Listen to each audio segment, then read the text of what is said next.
Hello, എല്ലാവർക്കും പുതിയൊരു വീഡിയോയിലേക്ക് സ്വാഗതം. അപ്പോൾ ഞാൻ ഇന്ന് പറയാൻ പോകുന്നത് ഒരു പ്രധാനപ്പെട്ട ഒരു ആപ്പിനെ കുറിച്ചാണ്. ഒരുപാട് പേർക്ക് ഗുണമുള്ള ഒരു ആപ്പാണ്. അപ്പോൾ എല്ലാവരും ശ്രദ്ധിച്ച് കേൾക്കുക. കേരള സർക്കാർ 2024 ഈ ആപ്പ് കൊണ്ടുവന്നത്. ഇതിൻ്റെ പേരാണ് കെ സ്മാർട്ട്. അപ്പോൾ നിങ്ങൾ ആരെങ്കിലുമൊക്കെ ഇതിനെപ്പറ്റി കേട്ടിട്ടുണ്ടാവും, ചിലപ്പോൾ അറിയാത്തവരും കാണും. അപ്പം അറിയാത്തവർ ഇത് ശ്രദ്ധിച്ച് കേൾക്കുക. ഒരുപാട് ഗുണമുള്ള ആപ്പാണ് സാധാരണ ജനങ്ങൾക്ക്.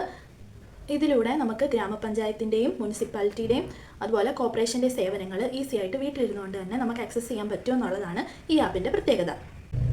ഈ ആപ്പിൻ്റെ ഉപയോഗം എന്ന് പറഞ്ഞു കഴിഞ്ഞാൽ നമുക്ക് ഒരുപാട് സർട്ടിഫിക്കറ്റ് വീട്ടിലിരുന്നുകൊണ്ട് തന്നെ അപ്ലൈ ചെയ്യാനായിട്ട് പറ്റും. അതുപോലെ നമ്മൾ ഇവിടെ ഗ്രാമപഞ്ചായത്തിലോ അല്ലെങ്കിൽ മുനിസിപ്പാലിറ്റിയിലോ കോർപ്പറേഷനിലോ ഒന്നും ഇനി കയറി ഇറങ്ങി ബുദ്ധിമുട്ടുണ്ടാകും. 100-ൽ പരം സർവീസസ് ആണ് ഈ ആപ്പിലൂടെ നമുക്ക് ലഭിക്കുന്നത്. എന്തൊക്കെയാണെന്ന് വെച്ചാൽ പൊതുവായിട്ട് പറഞ്ഞു കഴിഞ്ഞാൽ ജനന സർട്ടിഫിക്കറ്റ്, മരണ സർട്ടിഫിക്കറ്റ്, അതുപോലെ ഒട്ടനേക സർട്ടിഫിക്കറ്റ്സ് ആണ് ഈ ആപ്പിലൂടെ നമുക്ക് എന്ന് വെച്ചാൽ അപ്ലൈ ചെയ്യാനായിട്ട് പറ്റുന്നത്. ഈ ആപ്പിലൂടെ നമുക്ക് ഒരുപാട് സർട്ടിഫിക്കറ്റ്സിന് അപ്ലൈ ചെയ്യാനും അതിൻ്റെ സ്റ്റാറ്റസ് അറിയാനും അതിൻ്റെ സർട്ടിഫിക്കറ്റ്സ് ഡൗൺലോഡ് ചെയ്യാനായിട്ടൊക്കെ സാധിക്കും. അതായത് പ്രധാനമായിട്ടും ജനന സർട്ടിഫിക്കറ്റ്, മരണ സർട്ടിഫിക്കറ്റ്, അതുപോലെയുള്ള 100-ൽ പരം സർട്ടിഫിക്കറ്റിനുള്ള അപേക്ഷ നമുക്ക് കൊടുക്കാനും അതിൻ്റെ സേവനങ്ങൾ നമുക്ക് വീട്ടിലിരുന്നുകൊണ്ട് തന്നെ ഉപയോഗിക്കാനായിട്ട് പറ്റും. മറ്റേതെന്ത് കഷ്ടമല്ലേ? മറ്റേതെന്ത് കഷ്ടമാണെന്ന് വെച്ചാൽ നമ്മൾ ഇതുപോലെ പഞ്ചായത്തിൽ പോകണം, അപേക്ഷ കൊടുക്കണം, അതുപോലെ വെയിറ്റ് ചെയ്യണം. അങ്ങനെ ഒരുപാട് കാര്യങ്ങൾ നമ്മൾ ഈ ആപ്പ് യൂസ് ചെയ്യുന്നതുകൊണ്ട് നമുക്ക് ഒഴിവാക്കാനായിട്ട് സാധിക്കും. ഇനി നമുക്ക് എന്തൊക്കെ സർവീസസ് ആണ് ഇതിലൂടെ ഈ ആപ്പിലൂടെ നമുക്ക് ആക്സസ് ചെയ്യാൻ പറ്റുന്നതെന്ന് നോക്കാം.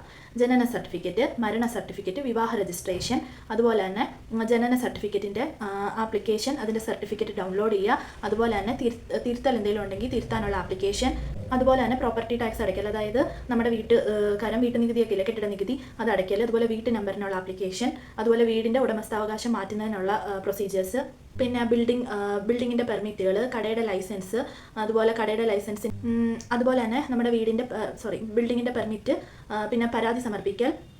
അതുപോലെ തന്നെ ഇതിൻ്റെ ഒരു പ്രത്യേകത എന്ന് പറഞ്ഞാൽ നമ്മൾ ഇതിനുള്ള എല്ലാ ആപ്ലിക്കേഷൻ കൊടുത്തു കഴിഞ്ഞാൽ നമ്മുടെ ആപ്ലിക്കേഷൻ്റെ സ്റ്റാറ്റസ് നമുക്ക് ഫോണിലൂടെ കാണാനായിട്ട് പറ്റും. അതുപോലെ ഇതിൻ്റെ സർട്ടിഫിക്കറ്റ് നമുക്ക് വാട്സാപ്പ്, ഇമെയിൽ, ഫോണിൽ ഡൗൺലോഡ് ചെയ്യാനായിട്ട് പറ്റും.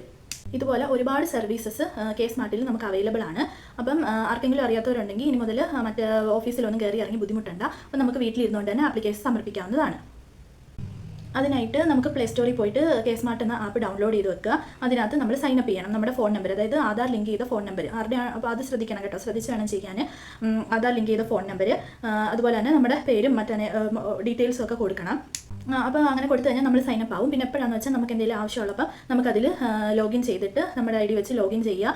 ലോഗിൻ ചെയ്ത് കഴിഞ്ഞിട്ട് നമുക്ക് ഏതാണോ സർവീസസ്, അതിനകത്ത് കുറേ ഓപ്ഷൻ കാണും. നമുക്ക് ഏത് സർവീസസ് ആണോ വേണ്ടത് അത് തിരഞ്ഞെടുത്തിട്ട് നമുക്ക് ബാക്കി പ്രൊസീജിയേഴ്സ് ചെയ്ത് നമ്മുടെ ആപ്ലിക്കേഷൻ സമർപ്പിക്കാവുന്നതാണ്.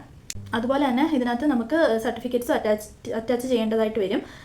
പിന്നെ ആണെങ്കിൽ നമുക്ക് നമ്മുടെ ആപ്ലിക്കേഷൻ്റെ സ്റ്റാറ്റസ് അറിയാനായിട്ടും പറ്റും. അതുപോലെ ഇമെയിൽ ID കൊടുക്കണം, പിന്നെ ഫോൺ നമ്പർ വേണം. അതുപോലെ നമുക്ക് ആവശ്യമുള്ള വിവരങ്ങൾ നമുക്ക് SMS ആയിട്ടും വാട്സപ്പ് വഴി അല്ലെങ്കിൽ ഇമെയിൽ വഴി നമുക്ക് കിട്ടുന്നതായിരിക്കും. അങ്ങനെ നിങ്ങൾക്ക് ആർക്കെങ്കിലും ഇതുപോലുള്ള സേവനങ്ങൾ ആപ്ലിക്കേഷൻ സമർപ്പിക്കണം എന്നൊക്കെ ഉണ്ടെങ്കിൽ നിങ്ങൾ തീർച്ചയായിട്ടും ഈ സൗകര്യം ഉപയോഗപ്പെടുത്തുക. അതുപോലെ നിങ്ങൾക്ക് എൻ്റെ വീഡിയോ ഉപകാരപ്രദമായിട്ട് തോന്നിയിട്ടുണ്ടെങ്കിൽ തീർച്ചയായിട്ടും നിങ്ങൾ ലൈക്ക് ചെയ്യണം, ഷെയർ ചെയ്യണം, സബ്സ്ക്രൈബ് ചെയ്യാൻ മറക്കരുത്, ലൈക്ക് ചെയ്യാനും മറക്കരുത്, കമൻറ്റ് ചെയ്യാനും മറക്കരുത്. അപ്പോൾ അത്രയേ ഉള്ളൂ നമ്മുടെ വീഡിയോ. താങ്ക്